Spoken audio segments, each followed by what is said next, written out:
издалека.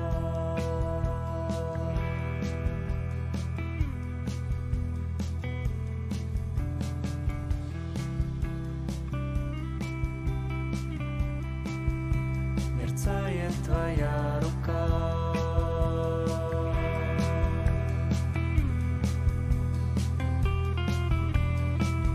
Дальше буду только метели, 3 недели ждать твоего звонка.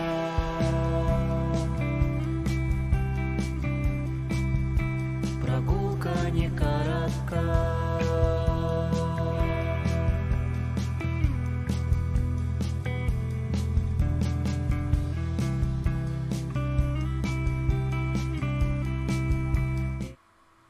Good evening. Good evening, D-Live. D-Live gang. Late night shift. And so forth. Hope everyone's enjoying what is technically for, well, I think most of the United States, at least at this point, and most of the world, the last day of 2020, right? The very last day of this year. Oh, yeah. We're going to be really sad to see this one go, right? This is going to be a weird week all the same. Even though this is the last day of 2020, 2021 is going to get kicked off in a very dramatic way. We're having the big event. A lot of questions will be answered on January 6th. January 6th is when, I think we'll get a better indication as to where we're headed. I don't know how the chips are going to fall on January 6th. Every time I start to get like a feeling as to, okay, this is how it's going to go, you know, you get more information and another news story breaks. I mean, it's just soap opera drama. It's what it is. It's like they're just cock teasing you until the big event. And then in all likelihood, the big event, it'll be nothing. I think I've talked about this before. When I was a kid, my mom would watch soap operas, and I remember telling her that I thought they were retarded, because you would literally, like, nothing would ever happen, right? It was all there just to string you along and get you to watch the next episode. So like the whole episode, nothing would really happen, and then at the end of the episode, like something would almost happen. And then the show was over. So all these housewives would then tune in the next morning to see what's does Gary like Shauna? Like, I don't know. Is Andrea gonna commit suicide? Is Philip's amnesia cured? And then the next morning, they would kind of sort of answer that question right away, but then immediately start the next controversy, like the next here we're building up to something, but like really nothing's happening. It's just like a lot of over dramatic stares into the camera and really long dramatic conversations about nothing. And then you get to the very, very end of the episode and the same thing, right? Rinse and repeat. And then on Friday was like the big event, because now they have to not just get you to tune in the next day. They have to make it so dramatic and have such a cliffhanger that even after the weekend, you're going to remember to tune in on Monday. And so on Friday, you'd have the big build up, like something's going to happen. And then the show's over. And then Monday, it gets resolved real quick. It's the same thing. And it was just, and I picked up on this when I was like, I think I must have been like 8 years old. And I remember telling my mom, like, why, this is like literally the dumbest shit I've ever seen in my life. And I'm 8. This is clearly predictable. This is like, obviously, like they're doing this to get you to watch commercials for tampons. Like, I've already figured this out, Mom. And it's just, why? And by the way, she did eventually stop watching, and she apologized to me for watching them while I was around.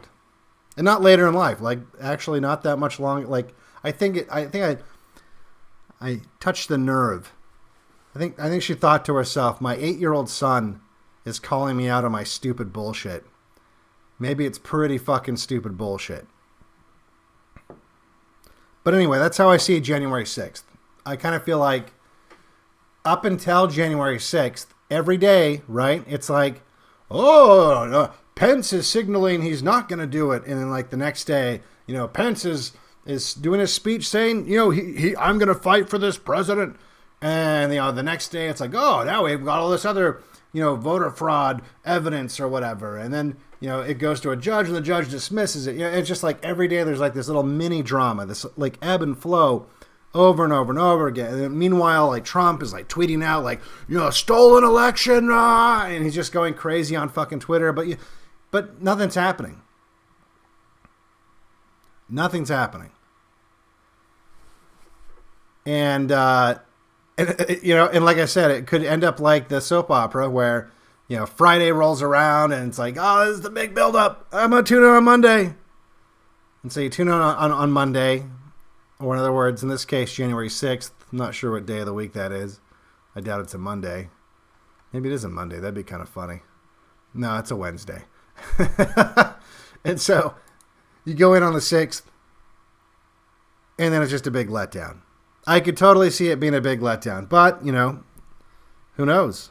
Who knows? I'll tell you one thing. I was watching, because, it's part of my job. I guess not watching. I was listening to, on NTN, they had it was in Arizona, and they had some kind of rally outside the, I forget I think everyone knows the story about the county. I don't know what they're called anymore, but the whoever is in charge of the voting machines, right?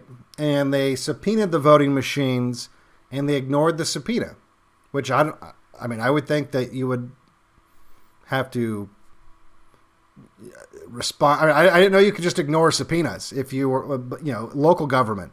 I knew that people like Hillary Clinton could ignore subpoenas. I didn't know people like Arizona state government could. But apparently, the ruling class is expanding every year. So they just ignored the subpoena. And so outside of their office, they did this big, long... I don't know how many people actually showed up because I wasn't there and I wasn't, the camera was just on some podium. For all I know, it was like 10 people, right? But one thing that you could hear, like very, very easily hear, like I said, I don't know if this is representative of maybe 10 people in this crowd, or if it was 100 people or 1,000. I doubt it's 1,000, but I don't know how many people these voices represented. But as these women, it was like these kind of, honestly, it was kind of like MAGA Karens, I guess is the best way to put it.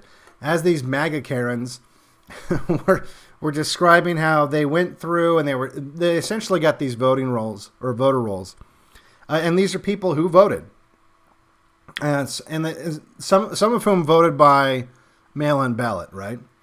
So they went to the homes listed on the voter rolls to try to verify if these people actually existed or lived there or whatever, and they were finding a lot of people who didn't exist, or the address didn't even exist. There were people who were registered to vote at state government buildings, like that was their house, was a state government building. Things like that. But like again, no one's whatever. We've heard it already. Everyone gets it. There was fraud. But as they were describing all this stuff, periodically in the crowd, there was a lot of violent rhetoric being shouted out. A lot of and I don't just mean like Alex Jones saying, 1776 will commence. No. No, to the extent where the speakers had to keep reiterating how, we don't support violence. But then something weird happened. Then the speakers, and again, I don't know who these people are. I really don't. But this is probably a unique thing in American politics, at least in the last 10, 20 years, okay? Then it wasn't just the crowd saying things that were, things that you wouldn't be able to say on Twitter or YouTube. They weren't sugarcoating this stuff. But then the speakers started saying things that you probably can't say on Twitter or on YouTube. They were saying essentially like, look, we're trying the legal option first, but everyone knows what comes after that, right? And they were a little more explicit. And there was just, I'm telling you, there was something about the tone and just what they were saying that was like unique. I've listened to a lot of political rhetoric in my lifetime. And even if this was a small group, they were standing outside of a state government building threatening violence, essentially. Like there's no other way to put it. They were threatening violence. And I've never seen anything like that. And as I've talked about before, as I listen to ham radio, I'm hearing, and I know that's like a really weird sample size, but I'm hearing people like, these are old men. These are like old, and look, most of them are probably full of shit, right? But I'm hearing lots of old men that you would expect would be very, they're up past their bedtime. When you hear them, you're like, man, surprised you're even conscious at this time of day. And they're talking about the same kinds of things. And so I suspect, and by the way, the same thing with the rural area that I live in, I'm hearing the same sort of stuff from like I've talked about my neighbor who's kind of into QAnon, or I don't know if he still is now, but same sorts of things coming out of his mouth, and some of the ranchers and stuff in the area. And I'm also hearing from a lot of people who have never gone to a political rally in their life or a protest in their life. They are going on January 6th to D.C. So, as I've talked about before, the potential for that to go really bad. And I don't mean like really bad as in politically really bad. Like if you want, let me just put it this way, personal safety wise, bad the potential is really high. Because regardless of what happens on January 6th, there's going to be a violent reaction to it, one way or the other. So, just keep that in mind if you're planning to go out there for whatever reason. Just plan on, just don't expect it to be a safe place. That's fine. I'm not telling you. I would never tell you to avoid danger, especially if you're standing up for something you believe in. I mean, go for it, but just don't think it's going to be safe. So, anyway, that's how 2021 is going to start out. 2021 is going to start out possibly with a bang, or as Trump said, it's going to be wild. So, we'll see what happens. It's going to be January is going to be a very interesting January. Or it could be really boring. It could be this could be the soap opera. It could get up to January 6th. Everyone's like, oh, what's going to happen? What's going to happen? And then nothing happens. That's also very possible. I'm fully prepared for that possibility. So anyway, speaking of standing up for what you believe in, today, for those of you who don't know, whoever runs Walmart's Twitter account made the mistake of not signing out of the Walmart Twitter account well, either made a mistake or didn't make a mistake, and knew that they could later say it was a mistake and that this would get really publicized. I'll go ahead and bring it up here on the screen for you.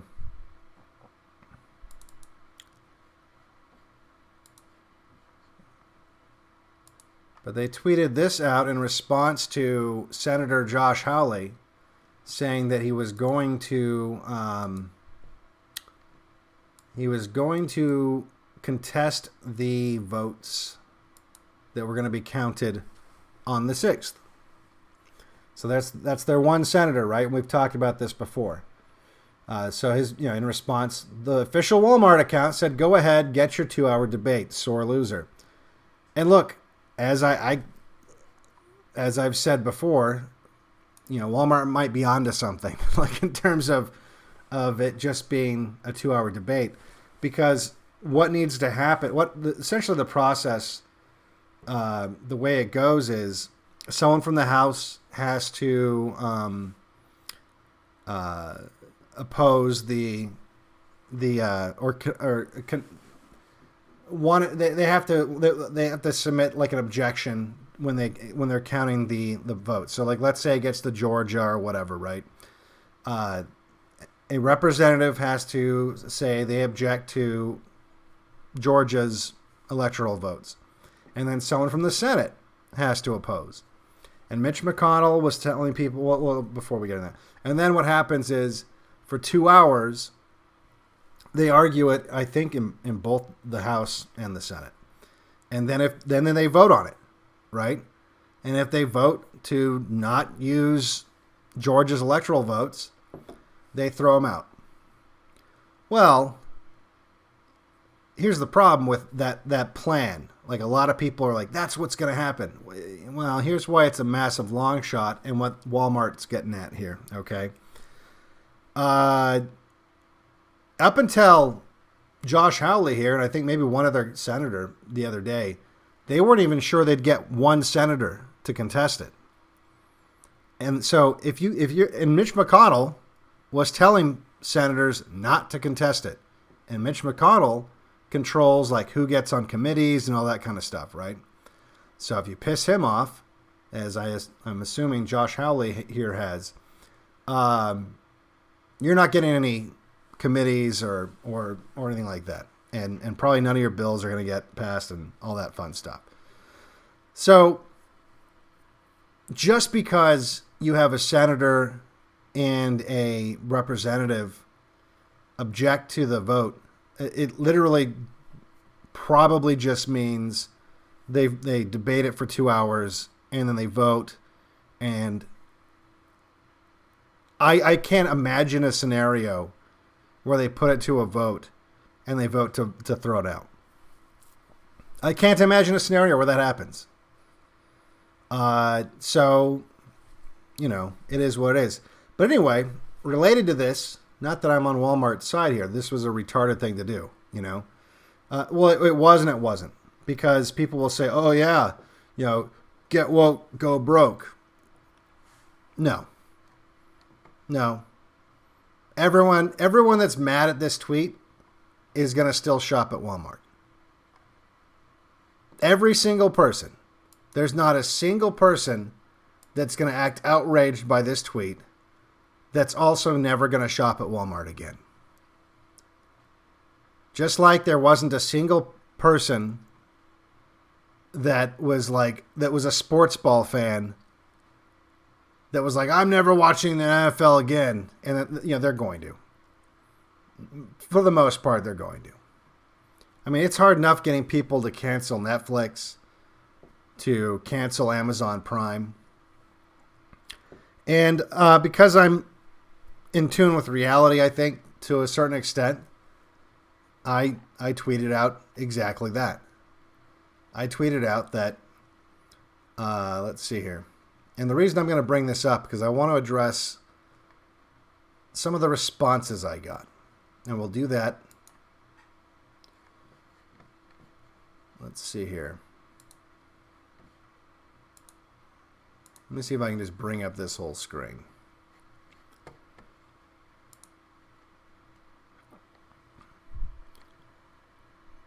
window capture. Okay. There we go. All right. So,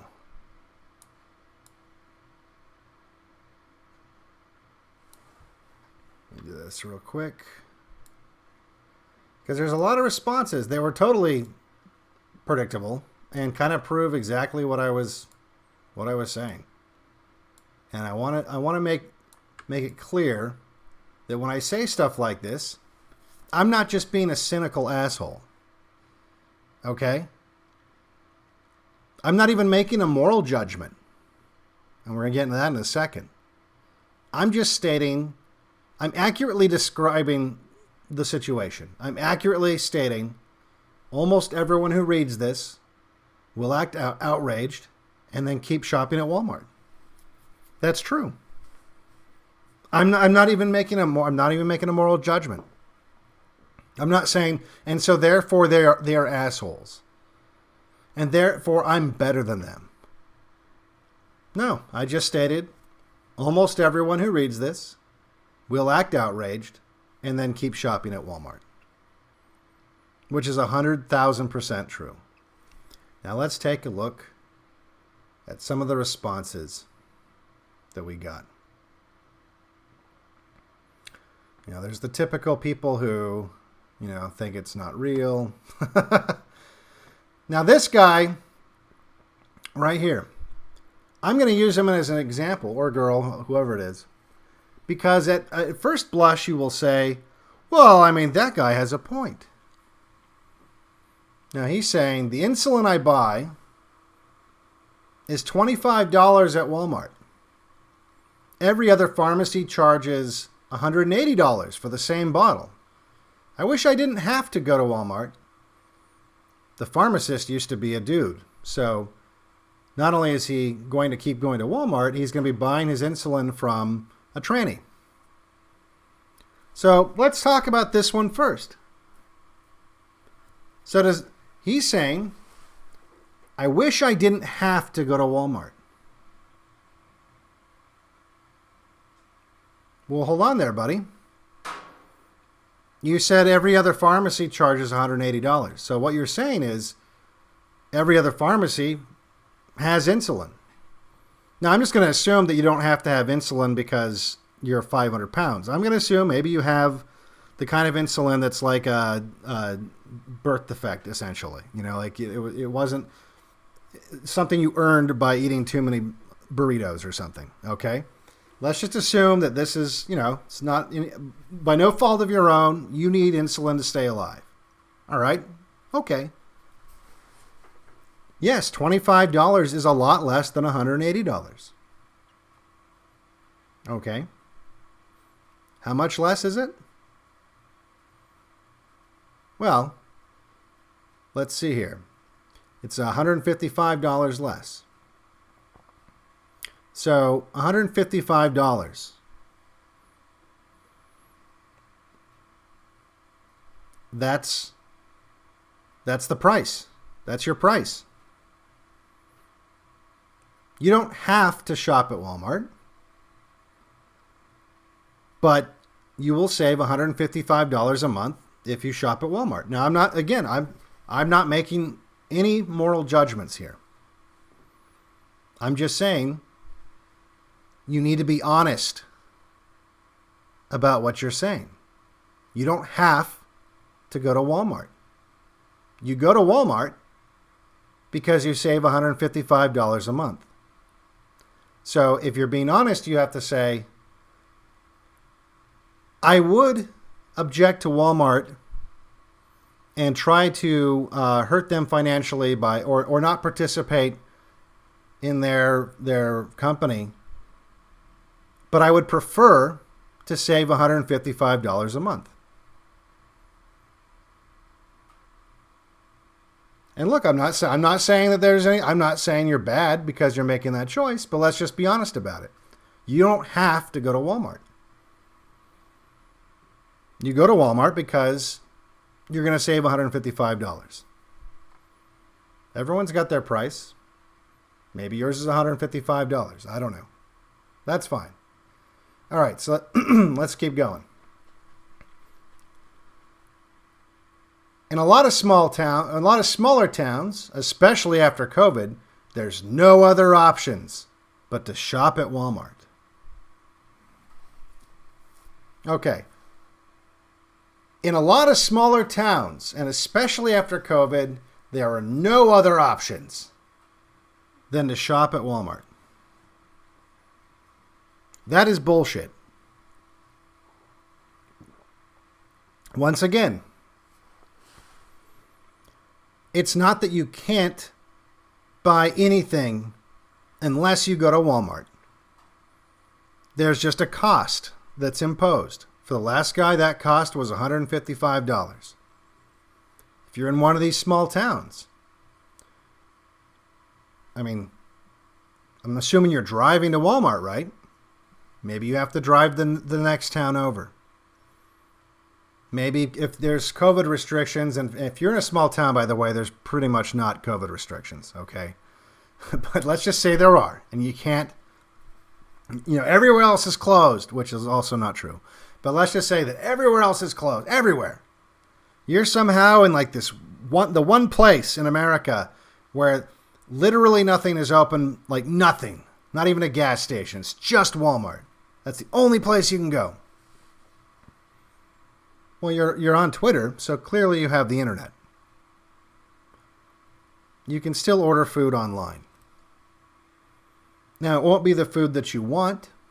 Just like if you have to drive to the next town over. You might have to pay more in gas. You might have to pay more for the food itself, and you might be paying more for shittier food. Right? But there are other options. You are lying when you say there are no other options but to shop at Walmart. What you mean to say is, I'm not willing to pay $155 in the case of the first guy, or to drive an extra 10, 20, 50, who knows how many miles to, whatever, or pay a little extra more. I mean, where I'm at, for example,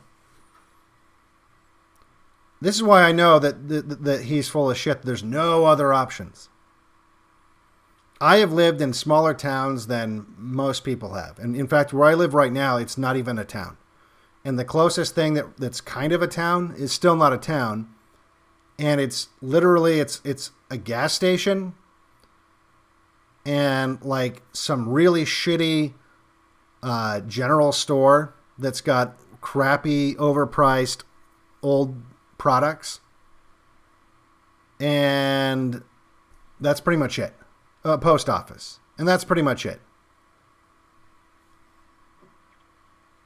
And a lot of people go to Walmart because there's a Walmart like in the next, if you drive outside of town, because you'll get way more food for way less money.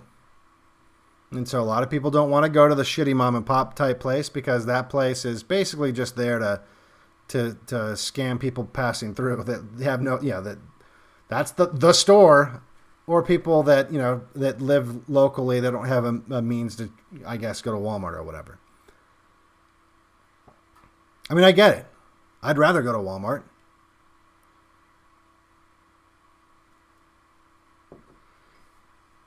So there are other options. But that's another thing, too. I've lived in even smaller places than where I'm at now. I lived literally just in the desert in an earth ship that I was building. Just in the desert. And the closest thing to me was a Walmart. And I had to still drive like 50 miles just to get to that fucking Walmart. But there were still other options. But again, it's a cost. What's your price? There are other options. Don't say there's not other options. You're lying to yourself and everybody else. And so look at this person. It's like trying to leave some abusive boyfriend that they could feel stuck or don't even see this.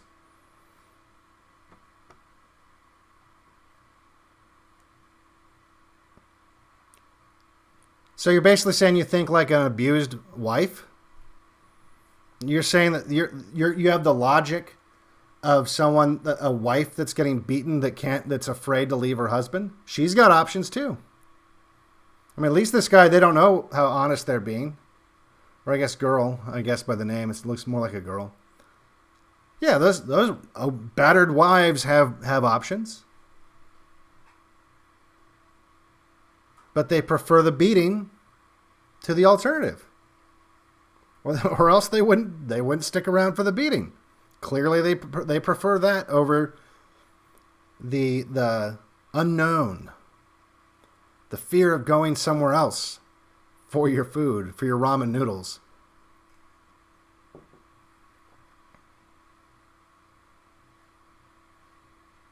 Now here's another person that's going to try to justify it. I'm in the checkout line at Walmart right now. Before Amazon, supporting local meant patronizing mom and pop stores. At this point, supporting local is shopping at Walmart. No, it's not. No, it's not. In fact, pretty soon it'll be the same as shopping at Amazon, because Amazon's creating little local stores all over the place. Just because Walmart doesn't send it to your house and you have to actually drive to a building and get it out of it, that's not local. Oh, but they employ local people. Yeah, so does Amazon. Who do you think's doing all the shipping? That employs local UPS, local USPS. I don't think they use FedEx, but if they do, FedEx. There's Amazon warehouses all over the country. Shopping at Walmart is just as local as shopping at Amazon. And look, I don't even care about that so much. At this point. I mean, ideally, yeah. But we have fatter fish to fry. And by the way, I'm not even making a judgment call. I'm not even saying I'm going to boycott Walmart. I'm just saying this is the response you get when all you do is point out the obvious. If someone accurately describes reality and it makes you feel guilty, like you're being judged, what do you think that means? What do you think that means? That means your reality is what's making you feel guilty.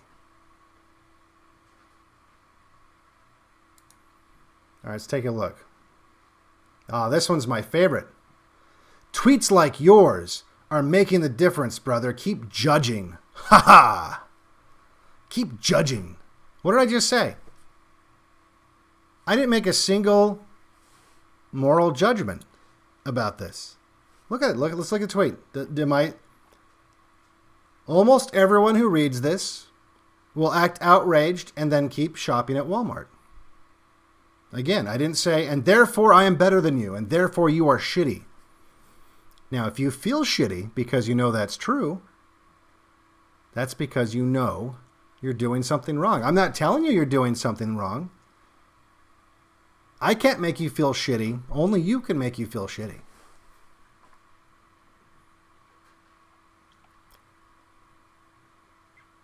So when you say that, tweets like yours are making the difference. Keep judging. And look, maybe they're being serious.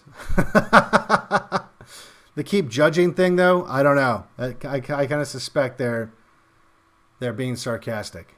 But who knows? Maybe I'm just taking that the wrong way. There is no sarcastic font, as they say. So anyway, there's a bunch of people making excuses as to why they have to shop at Walmart. They have to shop at Walmart. And no one has to shop at Walmart. No one has to have Amazon. No one has to have Netflix.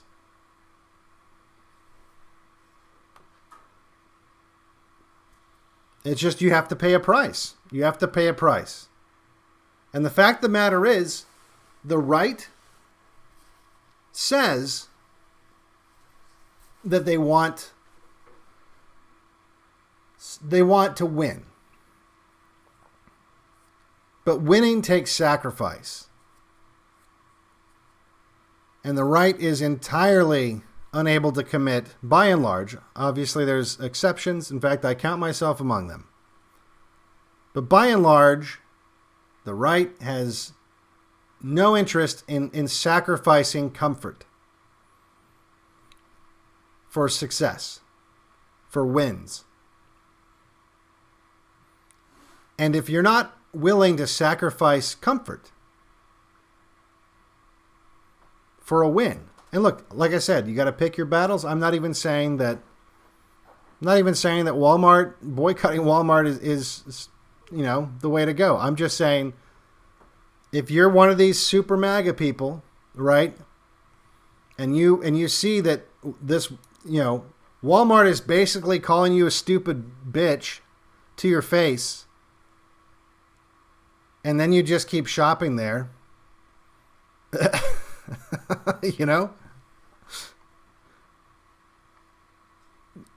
That's why I'm not even entirely convinced.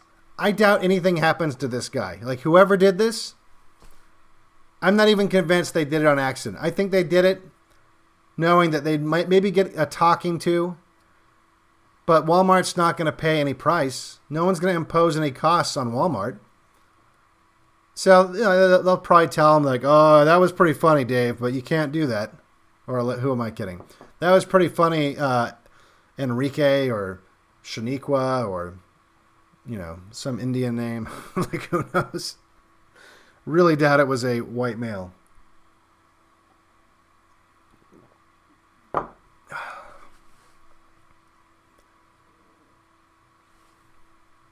Yeah, but and people they'll act mad and they'll act like, oh, and they'll even tweet out like, oh, this, they just, in fact, someone did. Speaking of wishful thinking.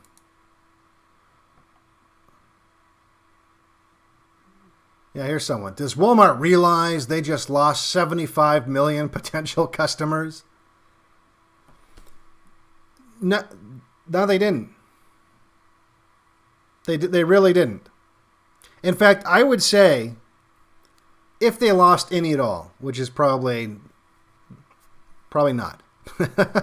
But if they did, this generated enough buzz among the kinds of people that hate Walmart, right? The lefties that always claim that they hate Walmart. I bet if there was any people on the right that legitimately will not shop at Walmart anymore, they gained enough lefties by doing this, where at the very least it evens out.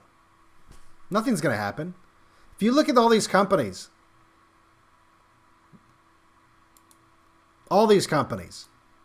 that do some woke shit and everyone freaks out and everyone says, oh, they're going to go out of business now. They just pissed off half the country. Name one. They really don't go out of business. They really don't. Because, as I said, the vast majority of people care more about their comfort than they do about winning. Which is probably why nothing will happen on January 6th. And by that I mean senators and representatives, for that matter, they care more about comfort than they do about winning. People like Mitch McConnell care more about comfort than they do about winning. And quite frankly, people like Donald Trump care more about comfort than they do about winning.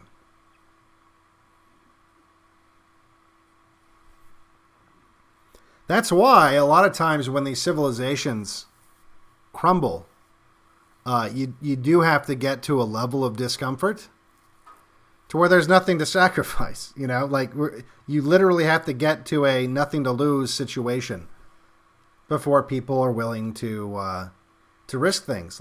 Because they have to have nothing to risk. Because most people will choose comfort. It's a law of physics. The path of least resistance.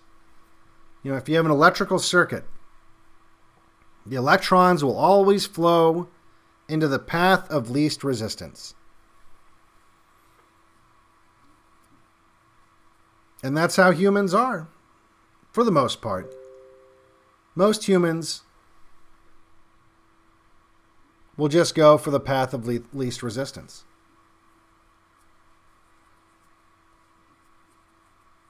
And our systems that we live in are designed just as carefully as any circuit board. And because they know that, the way that you design a circuit board is you know how electrons are going to react to different components. It's very predictable. It always works. Like a 50 ohm resistor will always have the same effect on electrons no matter where you put it in the circuit. And when they design systems of control, it's exactly the same thing. And the system of control that we live in now is just as sophisticated. And there's, if you look at an old circuit board from, say, like the 1960s, it's not a very complicated circuit board. I mean, in fact, you could just look at it, and if you know anything about electronics, by and large, you know exactly what it does. Because there's not a whole hell of a lot of different components. They didn't have transistors yet. So you could just look at it, and you can just, with your eyes, follow the path that the electrons are going to go down, and you pretty much know what it does just by looking at it. But if you look at a circuit board, like on your video card, if you took your video card out of your computer and looked at it, it's just this confusing fucking mess. Now, you could eventually, again, if you know what you're doing, but you can't just glance at it and know exactly what that circuit is.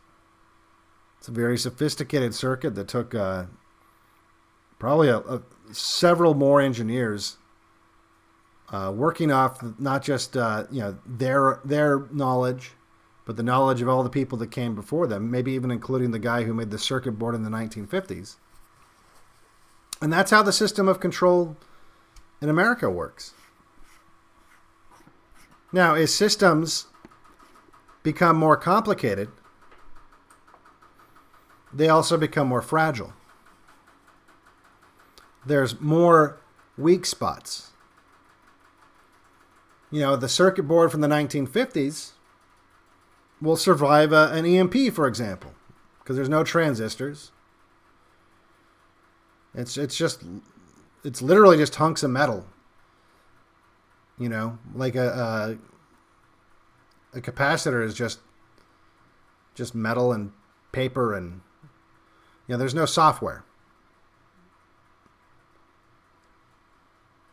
Whereas a video card, just as an example, has ROM chips on it with software or firmware. And it has, tons of transistors all over the place.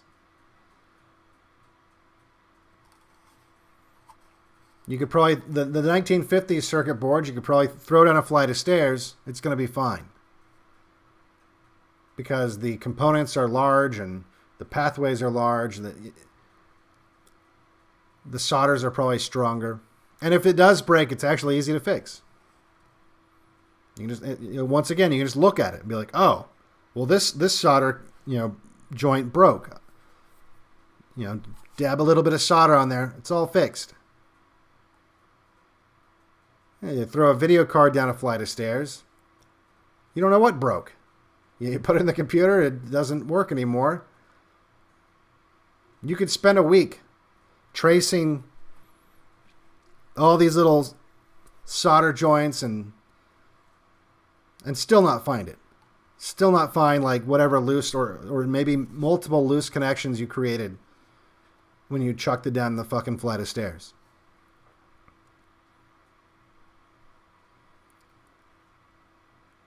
And so that's basically the situation we're in right now. We're in a very complex, very well-oiled machine that is starting to develop a lot of bugs.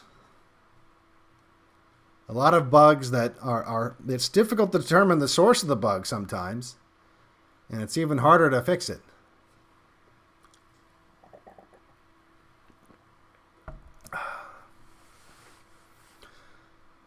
So, anyway, I just wanted to throw that out there. The people do not want to give up comfort.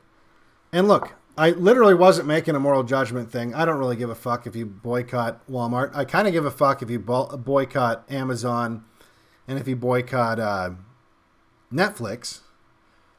I think there's an argument to be made that those are straight up fucking evil. Walmart probably is just as evil.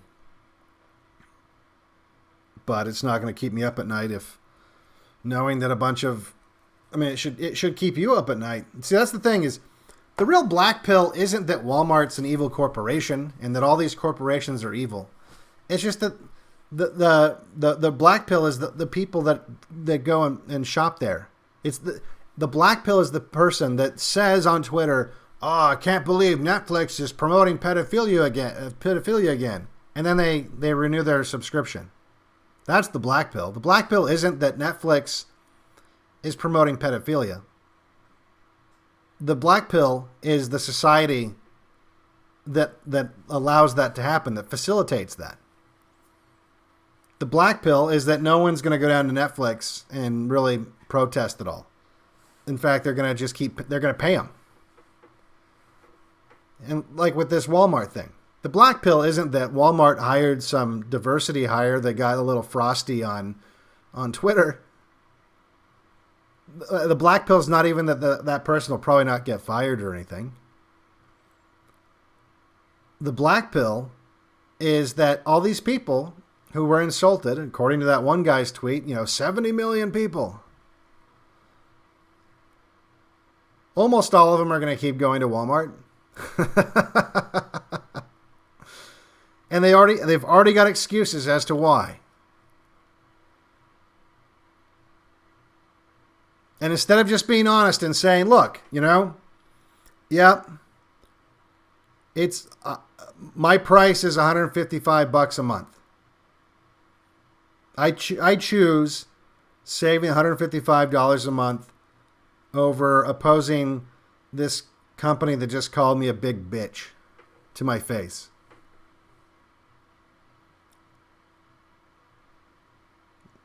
I will be the crack whore that sucks their dealer off for a discount because, hey, I saved $155. Sucking a little dick, that's not so bad if you're going to save $155.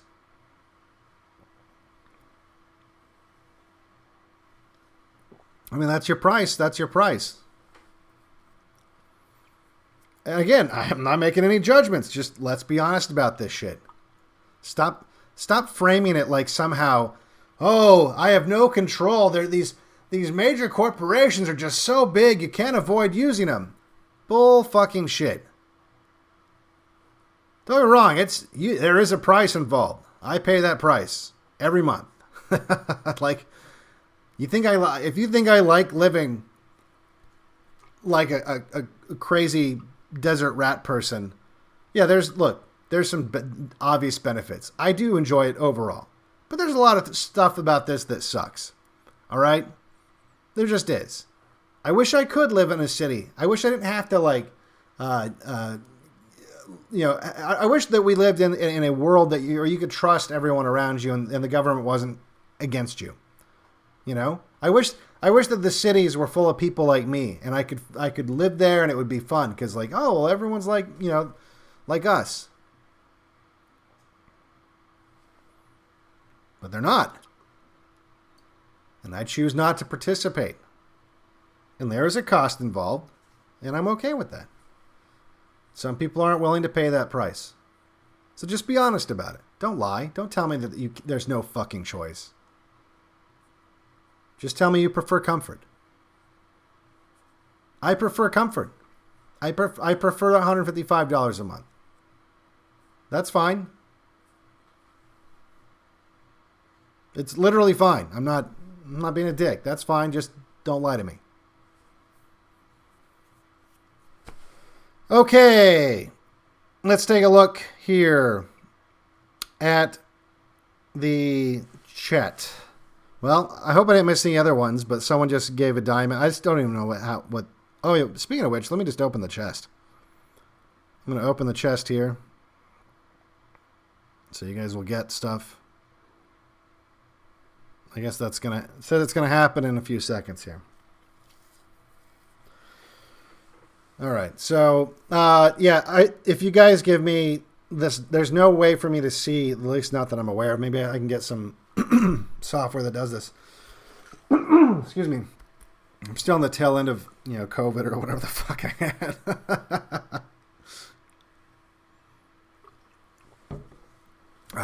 Let's see here. The chest has been opened. There we go. If I miss what I was getting at, though, if I miss your things when they come up, it's nothing personal. It just doesn't. It doesn't collect all the. Like on YouTube, the super chats go to one screen, so I can just go to a tab, and at least, not that I know how to do, at least on DLive. So I have to see it as it's scrolling by, or I'm not going to see it. All right, let's take a look here. Midwest is full of illegals and Negroes. The only safe places are probably North Midwest. Well, I don't know. There's still like a lot of areas. You just have to go rural, like even in California, believe it or not. Like California's got some, obviously it's California, right? So you have the state jurisdiction to deal with, but there's beautiful areas that are very conservative, even in California. But it's all rural areas.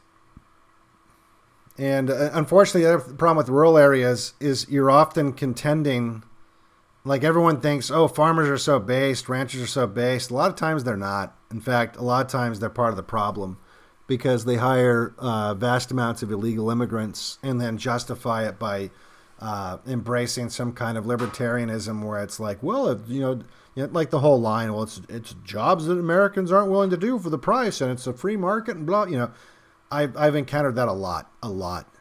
And it's really, that's, it is what it is. It's very rare, or at least I've never been in a place like this. I hear things about Idaho, I guess, but I've never experienced firsthand an area that is rural and that the people that are based, quote unquote, are usually like boomer based, like they're still like, oh, we're all the same race, the human race. And, maybe there's parts of the country where that's not the case, but that's been my experience. Let's see here. Farmers are greedy. Well, some are. I don't want to say that they all are. Your diehard Federal Reserve take blew my mind. Well, look, I want to do a video just on that because that's the movie. The movie's literally like, all right, white people and black people, make sure you get along and your friends so that you can defeat the Germans for us and save the Federal Reserve. That's really the storyline. I'm not having to like divine a whole lot out of that movie. That's the storyline. The storyline is about blacks and whites getting along so they can defeat the Aryans and save the Federal Reserve's gold. Like that. If you looked at the back of the DVD or the Blu-ray or whatever, that's what it could say to describe the film. But yeah, it's crazy because like I'd seen it before, and then I even watched it again recently, and even as I was watching it, it didn't quite hit me. Obviously I was like, wow, I totally forgot that it was the Federal Reserve's gold, and I was like, that's interesting, but it didn't really hit me until I thought about it and was like, damn, this is fucked up. Let's take a look here.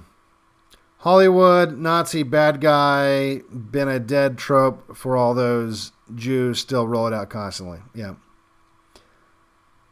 Well, see, and here's the reason why, because Hollywood, usually when they're doing this, it's like a joke, right? There has to be an element of truth to it or it won't land, right? So when Hollywood is promoting a lot of these subversive stereotypes, there has to be at least some version of truth. And I think one of the reasons why they got away with for so long framing racists as like these, or anyone that, it doesn't like immigration or, stuff like that, as these low-class hillbillies, they took our jibs, that kind of a thing, is because that's the demographic that's hurt by immigration first, right? Like the Mexicans aren't coming across the border and taking jobs from Jared Kushner. You know what I mean? Like they're not coming across the border and becoming the heads of studios in Hollywood. You know what I mean? So the people that feel the pain first are going to be your lower class whites. And so when that first becomes a problem and people first start to complain about it, it's going to be lower class whites doing the complaining because they're the ones that are affected by it and no one else is. So it's real easy then if you're a Hollywood Jew that wants to get rid of white people. It's real easy then to say, oh, well, you don't want to be like these guys. I mean, all the Mexicans in your life, they're, perfect example. When I lived in D.C. and I worked at this big firm that employed thousands and thousands of people, and not a lot of it was a very diverse workforce. Let me just put it that way. I remember talking to someone, and they were saying like, well, all these people are just racist. Like, I mean, look at all these people we work with, and they're just as good as us. Like they're doing the same jobs. They're performing at the same level. And I'm like, first of all, you're wrong because I was doing a higher IQ job. And the higher IQ jobs were not as diverse. I'll put it that way. But the other thing is, these are like the cream of the crop immigrants. Okay? If there's a black guy working here, he's like at the very top end of black guys. All right? And that's all they're exposed to. That's all they're exposed to because they live in some gated community, and they've literally never even, all right, the average IQ, I think, of black people is like 85 or something like that. These people have never even had a conversation with someone with an IQ of 85. So they have no fucking idea. They have no exposure to it. So it's like the opposite effect. So you got these two forces working against it. And so it makes it easy for Hollywood to appeal to, like, that's their customer, right? That's the guy or the girl or whoever that has the money to go watch all their fucking shitty movies, and collect all the merchandise for their fucking Avenger movies. Is the person that works some Silicon Valley job or works at, like a government contract or whatever. It's some white collar job. And if you're a white collar and a white guy, chances are you don't have a lot of exposure to the average. You're only dealing with the above average immigrants and the above average minorities. And you live in probably a very white neighborhood. So to you, it sounds like, oh yeah, that's just a bunch of hillbillies. They're just, because guess what? You also have no exposure to hillbillies. So it's that's how they get away with it. It's super easy to do it because they have the distribution to do it. And that's the only thing that was stopping. See, what I watched when I first wanted to get into films, like I wanted to direct movies and stuff like that, and you start encountering the hurdles to actually doing it and getting people to see your stuff. So when the technology, the first hurdle was you didn't have the ability to have a camera, right? Like a film camera would cost, just to rent it, it would cost like tens of thousands of dollars. And then you have to buy film, which is not cheap at all. And then you have to like know what you're doing. Because, with video on, your phone or whatever, it's real easy. You just point and, the focus is automatic. The color, the white balance, everything's automatic. You don't have to worry about film speeds. You don't have to worry about lighting so much. I mean, obviously you do, but not nearly as much as you would with film.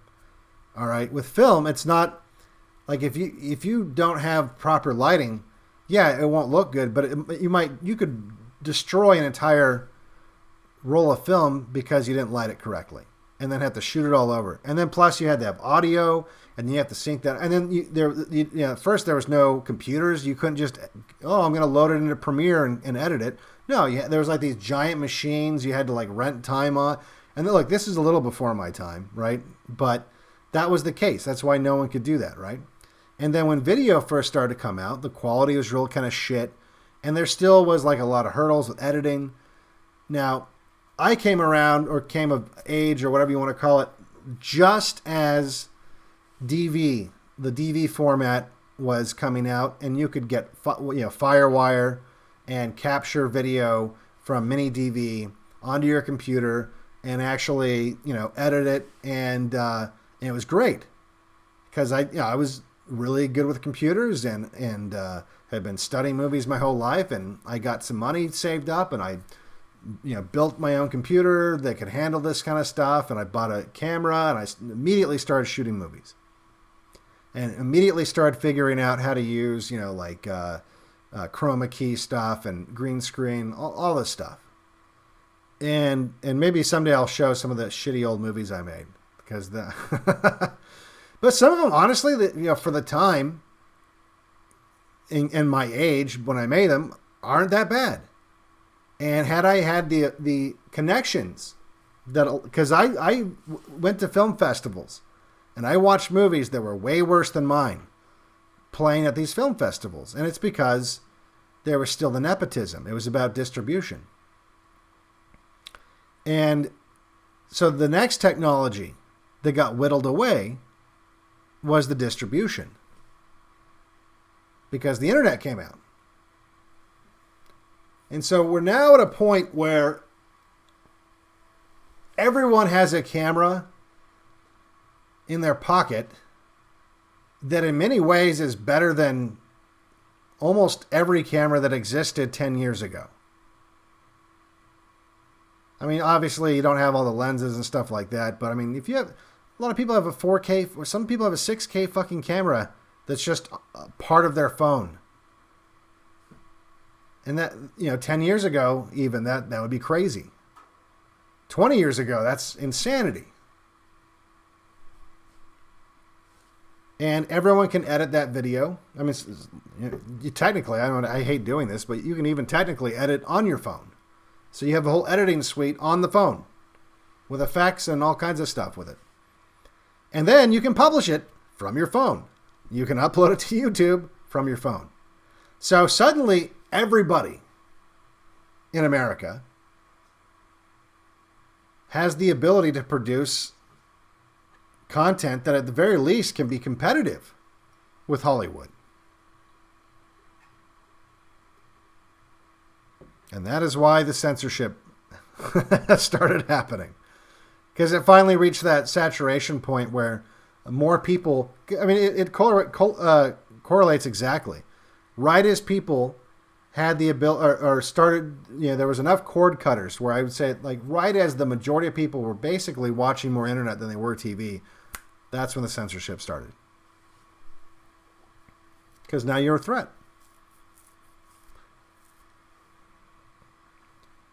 Now you're a threat. All right, let's take a look at chat here. TikTokers must line up against the wall. I don't get. Apparently, TikTokers make a shit ton of money. I don't know how all that works. I don't have TikTok.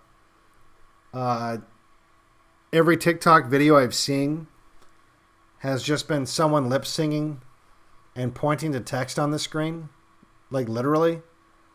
I don't get it, and it's not because it's I'm too old. No, I didn't understand Vine either.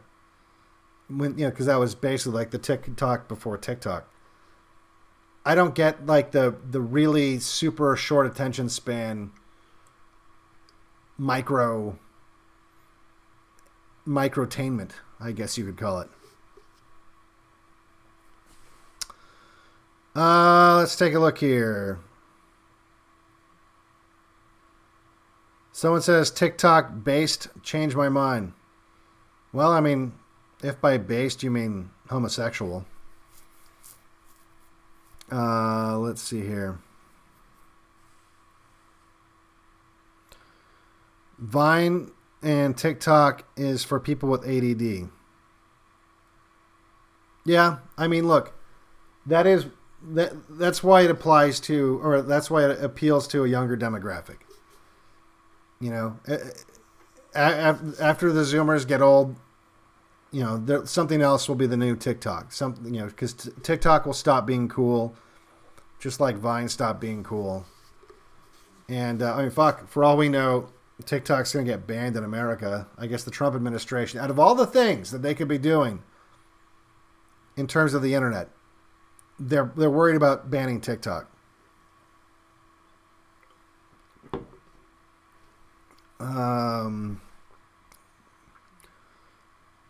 Ban the spammers. I haven't seen it yet because I'll try to pay a little closer attention to this because I do need to do a purge.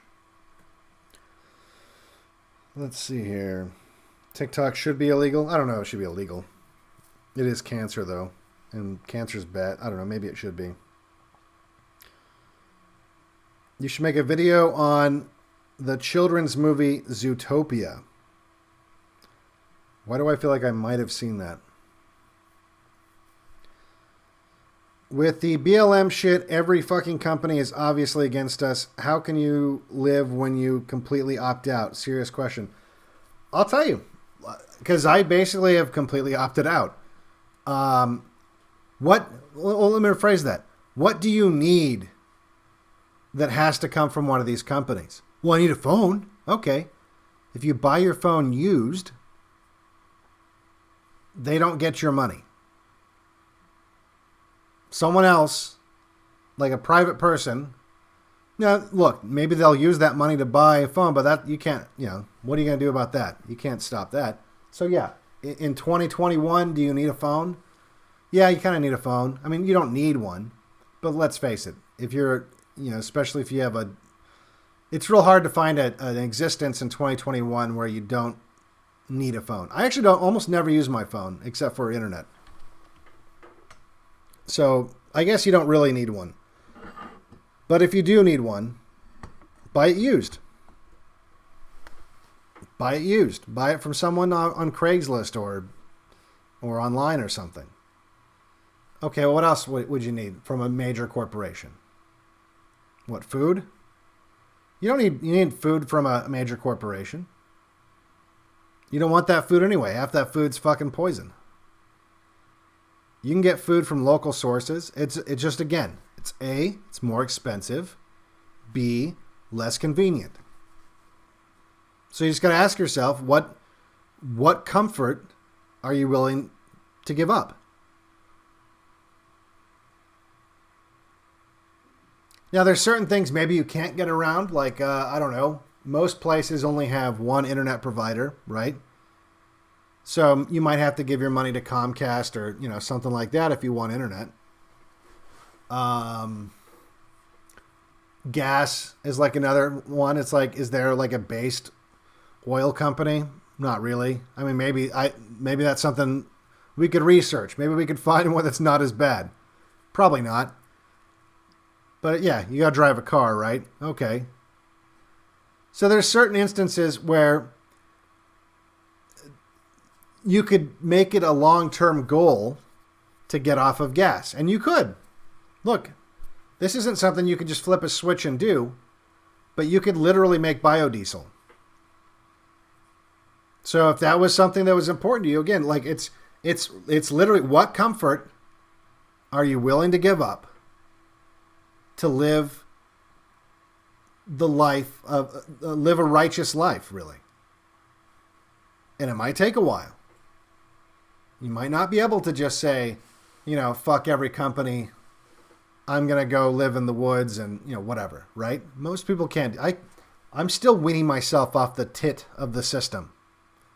It's going to be a while. I still have to give electricity to a company that I guarantee you does woke bullshit, right? Because I don't have enough solar power to be independent. And no, I didn't make my own solar panels. I got my solar panels from a Chinese company. So I'm getting solar panels from the commies. Look, there's, at a certain point, there are things that you got to do. But it's a comfort thing. Most things are a comfort thing. If you can only get,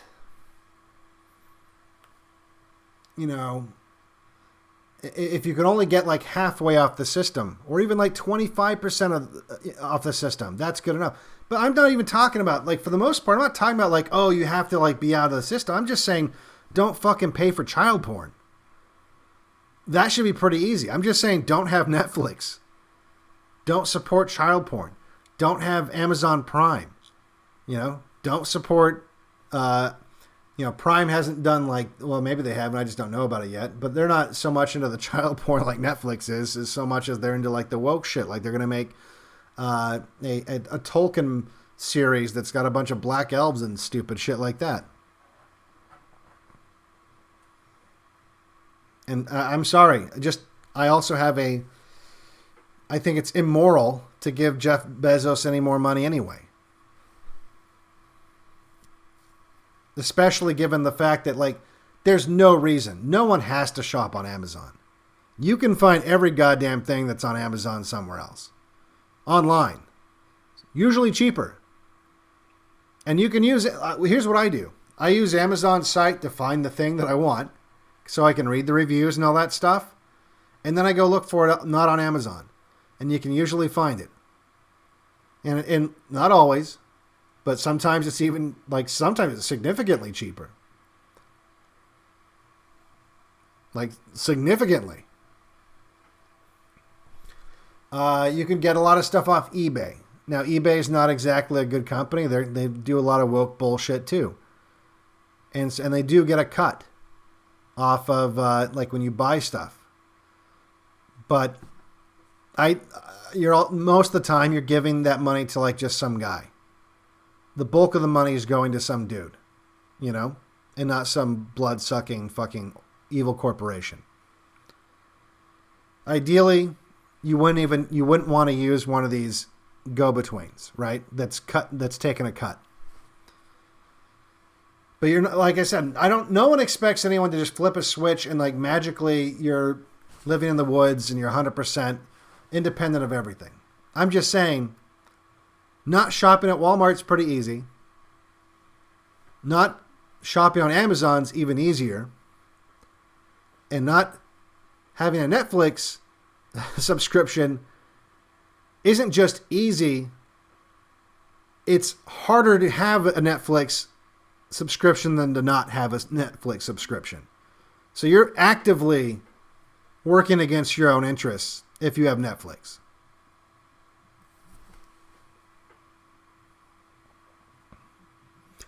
All right, let's take a look here. Every corporation is owned by the same dozen Jewish hedge funds. That is to some, yeah. Heard a number of years ago that Amazon was CIA supported. I don't know about that. Maybe. Well, I mean, what you might have heard is Amazon doesn't just do online shopping. Amazon does a lot of cloud stuff, like a lot of cloud stuff. And they provide cloud services for the CIA and other government agencies. I get my entertainment from vinyl records at secondhand stores. Yeah, you know what? You can get a surprising amount of media, physical media, for dirt cheap. And it's more fun anyway. Like it adds an element of... at least for me, maybe not everybody. I enjoy the analog. I enjoy the tactile feel of a book better than I hate ebooks and I hate ebook readers. Hate them. I like having a book in my hand. And even with movies. Now, the movies is a little bit different because the quality of, say, like a VHS tape, not that great. But at the same time, I have, because of Carl's house, I've got like a boatload of VHS movies. And like the 80s movies that are on VHS, it just kind of feels right. And I've got a VCR, and I watched Back to the Future on VHS. And it just kind of like was like, yeah, this feels right. Now that's a whole nother movie I need to do someday. But yeah, it could be a fun thing. That's or look, you don't have to pay for movies. That's all I'm gonna say. And if you can't figure out how to, I mean, it's not even that hard. You don't need my help to figure it out. Let's see here.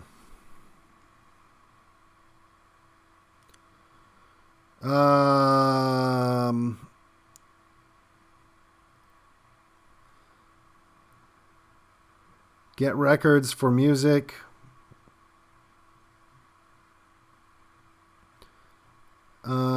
Just listen to stream, blah, blah, feels good, blah, blah. Physical books can also last centuries. Well, yeah, and honestly, there's a lot of stuff that's in books that are, okay, so perfect example. If you get a encyclopedia,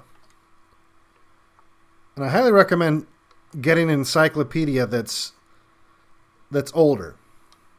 If you get an encyclopedia from 1950, so we're talking, years after World War II. Did you know if you look up the Holocaust in a encyclopedia from the 1950s, right when it just happened, right? You'd think that it'd be in there. It's not in there. In fact, I don't think it started getting inserted in encyclopedias until 70s, 80s, late 70s, early 80s. Which is odd if you think about it. But there's a lot of stuff like that. You get totally different information from an encyclopedia from, say, the 1920s than you would from Wikipedia. And not the obvious, technology stuff, but like just world history. You get a totally different take. Now, you got to do an early life on some of the people that wrote these encyclopedias, because a shocking amount of them all kind of have the same heritage, if you will. But if you can find a old encyclopedia from around 1900, that's a good... they're not that expensive either, because no one wants them. Because everyone's like, well, I just got Wikipedia. For me personally, because I fix up old ham radios, I got a bunch of ham radio books from like the 1950s. Because a lot of the information that's in those books, you would think that, it'd be on the internet. No, why would it be on the internet? The internet didn't exist when these radios were current. So they weren't like, uploading their thoughts onto an internet. That's just in these books. And no one's taken the time, because, it's such a niche thing, right? There's not like a bunch of people trying to find out how to trace, an audio problem in a FTDX 100. You know what I mean? Like there's some cases where that's the only place you're going to find information is in an older book. And even just some of the classics that they're not going to publish anymore. I mean, fuck my book. Like, you better get a copy now, because it's already been banned from Amazon. How long is it going to be before it gets banned from Barnes & Noble? And then you'll have one of the only copies.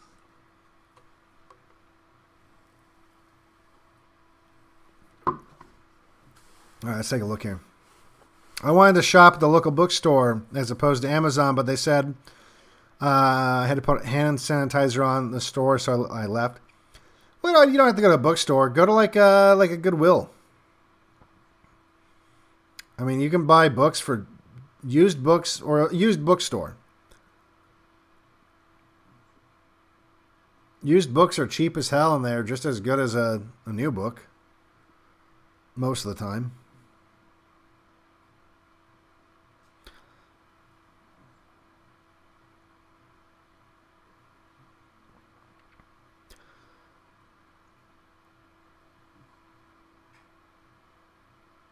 Get it at Walmart, yeah. It was a used bookstore. No, you can't get it at Walmart. Can you? How the fuck can you get it at Walmart? That's crazy if it works. Let me see. You just put a link there. I don't know how they have it. Because I'm not getting any of that money. Let me see.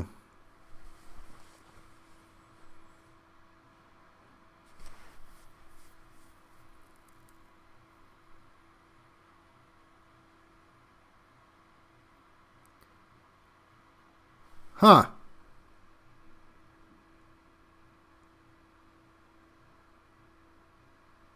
They do have it. That's weird.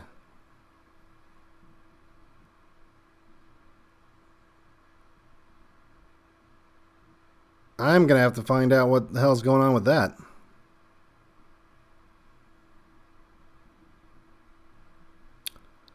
Interesting. Yeah, because I'm definitely have to find out what's going on with that, because they took it down from Google and they took it down from Apple.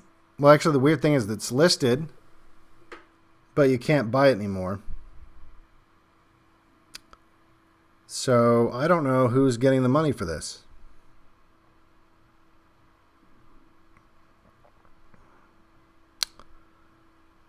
Let's see here.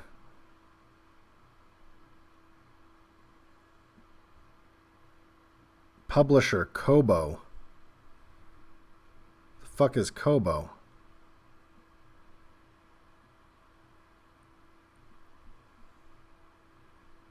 All right. Well, someone's apparently fucking me over, so I'm glad you you sent that to me. Like, don't buy that.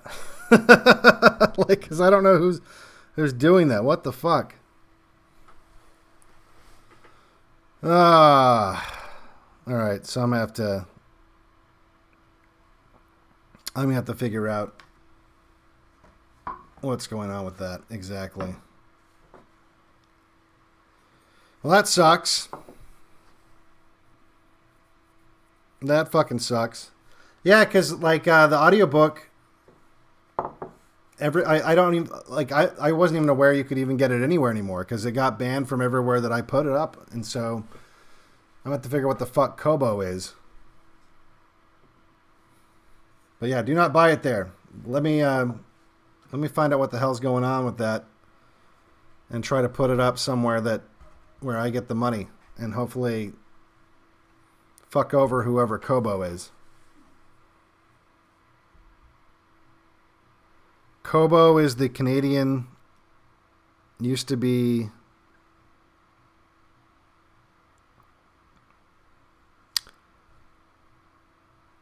yeah, I've never heard of Kobo.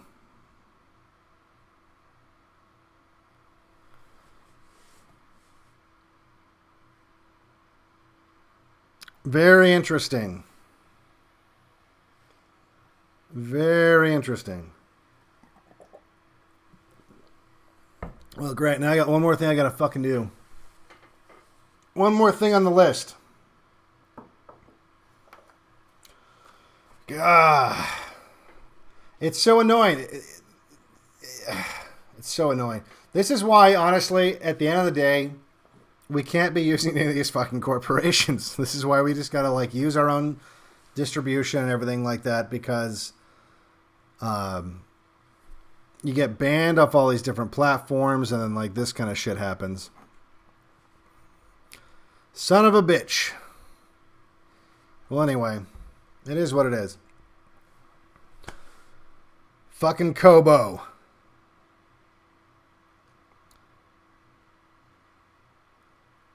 Fucking Kobo. Yeah, I'm gonna have to write some emails. I fucking hate this shit.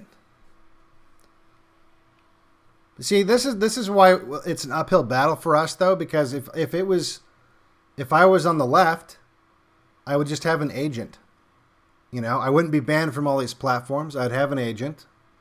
I'd have some Jew lawyer, and I could just be like, "Hey, agent / Jew lawyer, make this work. Fix this," and they would just fix it. when you're on the right and you're a content creator, you have to do the job of like 1,000 fucking people. Well, maybe not 1,000, but it feels like that sometimes.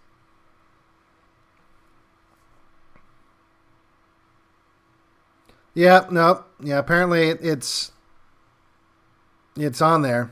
No, it's really on there. I just don't know who's getting paid for that, because it ain't me. So I'm going to do some research and find out what the fuck's going on with that. Because last I heard, I was banned. That's why I took the links out. If you go to my video, the last couple of videos, they took out all the audio book links out because they'd shut it all down.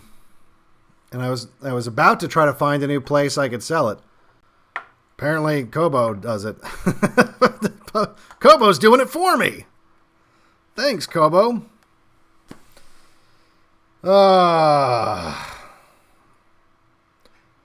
Anyway. Son of a bitch. So this is the last day of 2020. Tomorrow will be 2021. I'm thinking about doing a stream tomorrow night, doing like a New Year's stream. Just because I don't really have any plans. And I think the lockdowns, like, well, there's no lockdowns locally, right? Like, I could go to like the bar. The only bar that's within miles and miles and miles of here.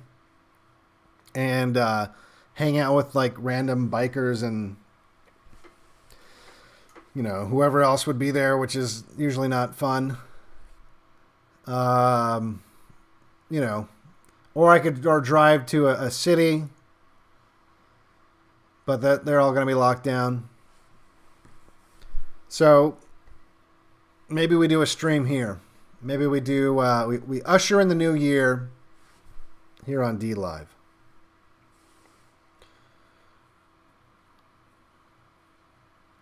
Happy New Year, everyone. Update about section. Update about section. I don't know what that is. Update about section.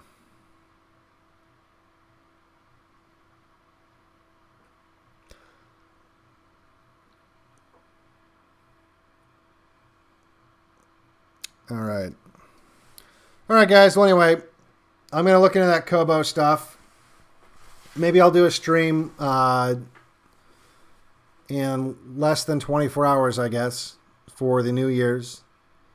I'm sure there's going to be lots and lots and lots of streams going. Oh, Section 230.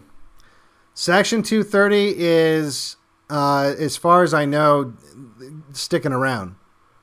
But again, it's like I was saying with the soap opera stuff. It's kind of like it's every couple hours there's like a new story. Like, oh, now Mitch McConnell's saying that he's going to include it. We don't.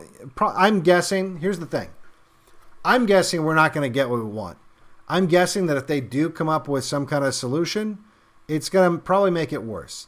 Because at the end of the day, the reason why that it's still a problem in the first place, the reason why it's all 4 years of Trump bitching about it on Twitter, nothing happened, is they want it.